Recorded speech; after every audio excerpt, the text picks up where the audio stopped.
There's a simple little routine you can do after every guitar practice that will make your learning stick better, and it will keep you more focused in future practices, and it will build your confidence and make you feel better about the work that you're doing on guitar. It's just asking 3 simple questions, and we're going to go over these in this video. And be sure to stick around to the end of this video because I have an extra tip for you that will build on this, that will make your practice even more effective. Well, Nate Zinsser talks about this in his book, The Confident Mind, but also many other people have talked about reviewing and reflecting on your practice. I think it was George Bernard Shaw that said, we don't learn from experience, we learn from reflecting on our experience. And so this is one way that we can do that on a regular basis in our practice. So question number 1 is what worked? What was good? What actually was happening that was working in this practice? And it could be something really small, like, wow, I actually got that sound I wanted to get, or I played through that section of a piece cleanly for the first time. Just pat yourself on the back for what's actually working. Recognize what it is that you're doing that is actually coming together and that is yielding some kind of results that felt good, that was objectively good, or that objectively worked. So that's one great way, and it's this first step in positively reflecting on your practice. As you do this day in and day out, like I said, you'll become much more confident in your playing. And if you're ever feeling frustrated that things aren't going as quickly or as well as you'd like, well, then you can draw on this great well of successes that you've been chalking up every single day. By the way, if you would like to download a PDF packet of this set of questions and some other questions you can use to review your practice, ways to review, then you can do that at the link below. It's a free download over at Classical Guitar Shed. I'm Alan Matthews, by the way. I own and run Classical Guitar Shed, and we do a lot of tutorials and lessons on all things classical guitar and playing beautiful music. So with that, let's get over to question number 2 that you can ask yourself after each practice, and that is, what did not go so well? What was bad? Quote unquote, air quotes, bad. What did not work?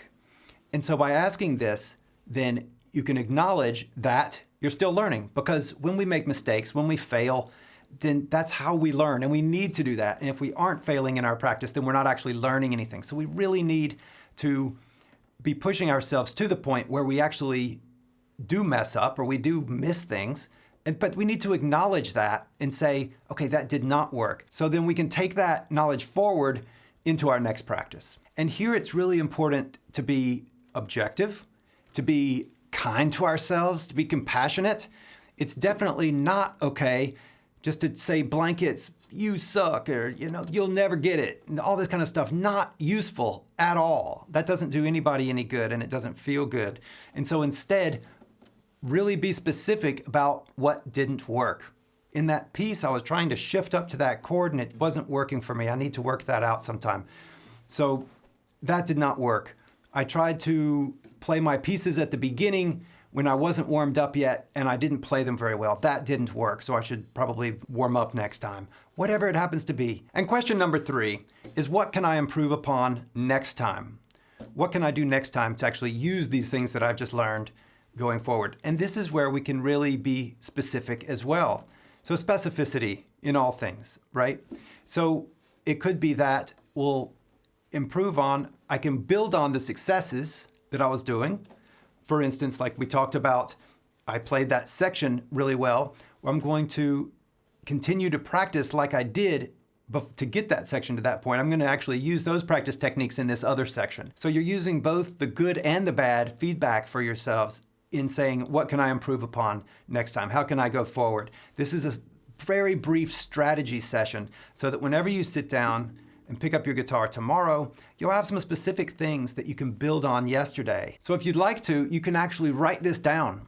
Jot it down on a piece of paper, just a couple of words maybe, to remind yourself what it is that you came up with in this moment after this practice. So that way you're building on your previous practices. Each practice doesn't exist as just this isolated thing. You're not starting over every day. Instead, you're building one day to the next, and you're carrying on as a chain of practices instead of a bunch of isolated events.